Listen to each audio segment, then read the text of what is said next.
613,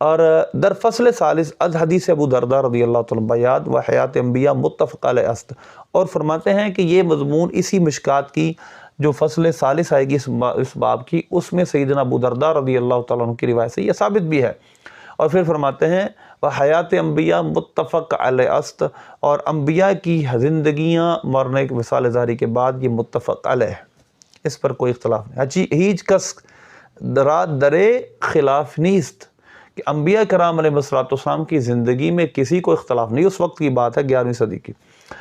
حیات جسمانی دنیاوی حقیقی، نہ حیات معنوی روحانی، کہ فرماتے ہیں اس سے مراد جسمانی زندگی ہے، دنیاوی حقیقی زندگی ہے، نہ کہ معنوی زندگی، جو بلکہ وہ انبیاء کی جس طرح انبیاء کرام، جس طرح شہداء کرام ہیں وہ زندہ ہیں، بلکہ ان سے مضبوط زندگی انبیاء کرام علیہ السلام کی ہے۔ یہ ایک موقف ہے جو آپ نے یہاں بیان کیا، اور یہی موقف ہمارے سنت کا ہے۔ صاحب باری شریف اس کو بیان کیا آج بھی، اور اسی طرح آپ کی یہ دوسری کتاب ہے مدارج النبوہ۔ اس مدارج النبوہ میں بھی اسی مضمون کو، اس کی دوسری جلد اور صفحہ نمبر اس کا ہے 447۔ یہ جو مکتبہ نوریہ رضویہ ہے یہ اس سے چھپی ہے فارسی زبان میں۔ اس پہ فصل باندھتے بدا کہ حیات انبیاء صلوات اللہ تعالیٰ علیہ مجمعین متفق علیہ است، میاں علماء ملت ہیچ کسے رائے خلاف نیست کہ انبیاء کرام علیہ السلام زندہ ہیں، اس میں کسی بھی عالم کا اختلاف نہیں، اس ملت میں سے۔ آپ ذرا دیکھیں 11ویں صدی کی بات کر رہے ہیں وہ، کہ اس دین، ہماری دین اسلام میں کسی کا اس بات پہ اختلاف نہیں۔ ہاں کامل تر قوت تر از وجود حیات شہداء، وہ شہداء کی زندگیوں سے بھی قوی تر زندگیاں رکھتے ہیں۔ اور پھر اس سے آگے پھر عقیدہ بیان کرتے ہیں کہ معنوی اخروی است عند اللہ، کہ شہداء کی زندگی معنوی اخروی ہے، جبکہ انبیاء کی زندگی حیات حسی دنیاوی است، اور یہ حیات جو انبیاء ہے وہ دنیاوی ہے، حسی ہے، فزیکل طور پر اپنی قبور میں وہ زندہ ہے۔ اب یہ کچھ مضمون ہے جس کی آگے دلائل بھی انہوں نے بیان کیے ہیں، تو مدارج النبوہ کے اندر بھی یہی بیان ہوا جو میں نے آپ کے سامنے بیان کیا ہے۔ اب انبیاء کرام علیہ السلام کی جو زندگی ہے اس کے حوالے سے دلائل ہمارے پاس کیا ہیں یہ میں آپ کو بتاؤں گا۔ پہلی بات یہ ہے، ابن تیمیہ نے اس بات کا انکار کیا، یہ میرے سامنے امام بہقی کی کتاب ہے حیات الانبیاء بعد وفاتہم صلی اللہ علیہ وسلم، کہ انبیاء صلوات اللہ تعالیٰ علیہ انبیاء کی زندگی، یہ میرے سامنے حیات الانبیاء ہے، امام بہقی رحمۃ اللہ علیہ کی حیات الانبیاء بعد وفاتہم صلوات اللہ علیہم۔ اس میں انہوں نے دلائل بیان کیے ہیں جس میں انبیاء کرام علیہ السلام کی حیات کو بیان کیا گیا ہے، اور اس کے دلائل کو میں آپ کے سامنے اب بیان کروں گا، اور اس کے ساتھ ساتھ جو البانی نے یہاں پر باتیں کی، اسی طرح یہی روایت یہ میرے سامنے مسند ابی یعلا ہے، اور اس کتاب میں بھی اس حدیث کو درج کیا گیا، نمبر ہے 3425۔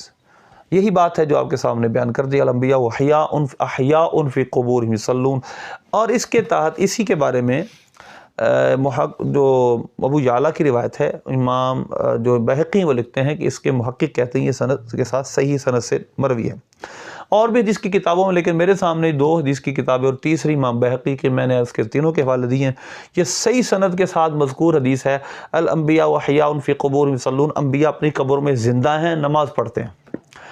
اب آ جائیں اگلی حدیث پہ، اور انشاءاللہ اس پہ بھی بات کرتے ہیں۔ یہ میرے سامنے صحیح مسلم ہے، صحیح مسلم کی جلد 1 ہے، اور صفحہ نمبر اس کا ہے 96، اور مطبوعہ قدیمی کتب خانہ۔ نبی پاک صلی اللہ علیہ وسلم نے یہاں 3 انبیاء کے نماز پڑھنے کو ذکر کیا اس حدیث میں۔ ایک تو نبی پاک صلی اللہ علیہ وسلم فرماتا ہے فَإِذَا مُوسیٰ علیہ السلام قائم یصلی، کہ میں نے موسیٰ علیہ السلام کو کھڑے نماز پڑھتے دیکھا۔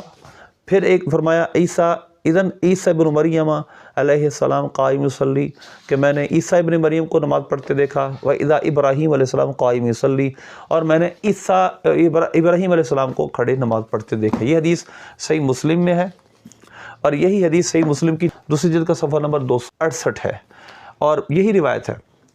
اور اس کا تھوڑا سا فرق کا لفظ یہ ہے کہ میں نے حضرت موسیٰ علیہ السلام کو کثیف احمر کے پاس، سرخ ٹیلے کے پاس، وہو قائم یصلی فی قبرہ، اپنی قبر میں کھڑے نماز پڑھتے دیکھا۔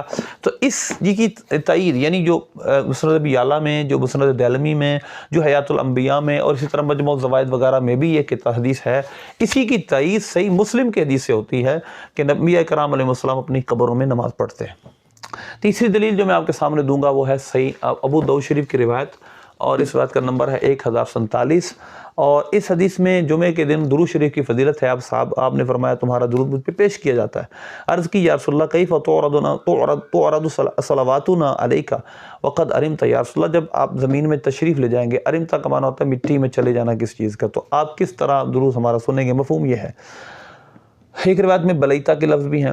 فرمایا ان اللہ عز و جل حرم علی الارض اجساد الانبیاء، اللہ نے نبیوں کے جسم پر، نبیوں کے جسموں کو مٹی پر کھانا حرام کر دیا۔ تو یہ شاہ عبدالحق موصلی فرماتے ہیں یہ حیات سے کنایہ ہے، یعنی زندہ ہیں وہ۔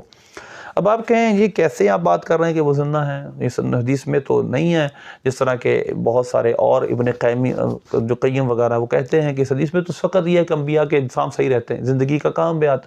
اور پچھلے حدیث کا مضمون تو پڑھو، بڑے محقق ہیں، بڑے بڑے نام ہیں محققین ہیں یہ بھائی، حدیث دانی اتنی ہے کہ حدیث میں لفظ کیا ہے؟ صلاۃ کا پیش کیا جانا، درود شریف پیش کیا جانا۔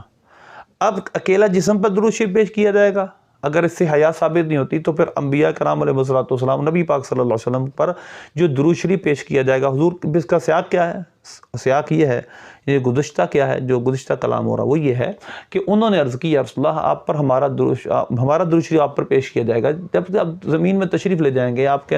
کیا آپ جب زمین میں تشریف لے جائیں گے اس وقت بھی؟ تو آپ نے کیا فرمایا؟ زمین پر اللہ نے جسموں پر، انبیاء کے جسموں کو کھانا حرام کر دیا۔ تو اس کا مضمون یہ بتا رہا ہے کہ صلاۃ تمہاری مجھ پہ پیش اس وقت بھی کی جائے گی، ظاہر ہے شعور ہے، زندگی ہے تو پیش کی جا رہی ہے۔ اس وجہ سے اس حدیث سے بھی حیات انبیاء کا پتہ چلتا ہے۔ اسی طرح اور بھی بہت ساری روایات ہیں، میں ایک اپنی پچھلی ویڈیو میں امام مسلم یسلم علیہ اس پر بیعت کر چکا ہوں، تو لہذا مضمون لمبا ہو جائے گا۔ لیکن میں آپ کے سامنے اسی کتاب کے حیات الانبیاء، جو اس کا جو حاشیہ لکھا ہے وہ سارے کا سارا ایسے شخص نے لکھا جو سلفی مذہب سے تعلق رکھتا تھا۔ اس کا صفحہ نمبر 73 پر جو البانی نے لکھا ہے الایمان بما جاء فی الحدیث دون زیادۃ علیہ بالاقصیۃ والآراء كما يفعل اهل البدع الذين وصل الامر ببعضهم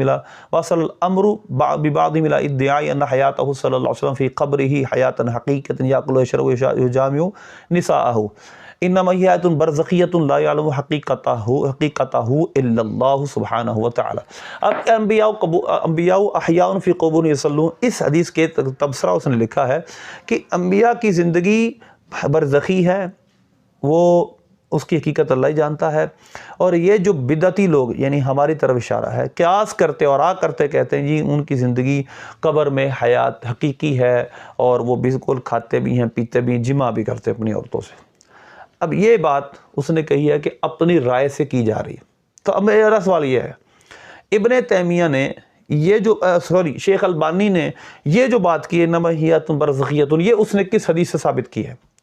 یہ جتنے وہابیاں ہیں، جتنا یہ کلام کرتے ہیں حدیثوں پر، کہتے ہیں یہ بدعتی لوگ، یہ کہتے ہیں بدعتی، وہ اگر اپنی آراء سے بات کر رہے ہیں کہ دنیا جو زندگی قبر کی ہے وہ حقیقی ہے، حالانکہ وہ حدیثوں سے ثابت کر رہے ہیں۔ الانبیاء احیاء فی قبور یصلون، وہ اپنے قبروں میں نماز پڑھتے ہیں۔ موسیٰ علیہ السلام کو حضور نے فرمایا میں نے کھڑے نماز پڑھتے دیکھا۔ اب قائم یصلی کا مطلب آپ کیا لیتے ہیں؟ ہم تو حدیث سے صراحتاً لفظ سے استدلال کر رہے ہیں، وہ کھڑے نماز پڑھ رہے تھے، ان کی روح نہیں، وہ کھڑے نماز پڑھ رہے تھے۔ عیسیٰ علیہ السلام تو ابھی فوت ہی نہیں ہوئے۔ فَإِذَنْ عیسیٰ یصلی، میں نے عیسیٰ علیہ السلام کو دیکھا وہ کھڑے نماز پڑھ رہے تھے۔ آپ بتائیں کہ عیسیٰ علیہ السلام تو ابھی موت سے ہمکنار ہی نہیں ہوئے، تو ان کے بارے میں آپ کیا کہیں گے؟ تو یقیناً اس سے مراد انبیاء کا حصی طور پر کھڑا ہونا ہے۔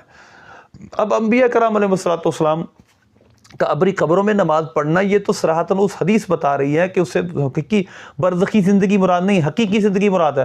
اور ابن جو البانی ہے یہ کہہ رہا ہے برزخی زندگی ہے، اور ان کے تمام جو بڑے بڑے ہیں ابن قیم وغیرہ وہ کہہ رہے ہیں اس سے مراد برزخی زندگی ہے۔ اور یہ جو بدعتی لوگ، ہماری طرف اشارہ ہے، یہ جو بدعتی لوگ کہتے ہیں کہ اس سے مراد حقیقی زندگی ہے، اس پر کوئی دلیل نہیں۔ تو آپ کی برزخی زندگی پر کیا دلیل ہے؟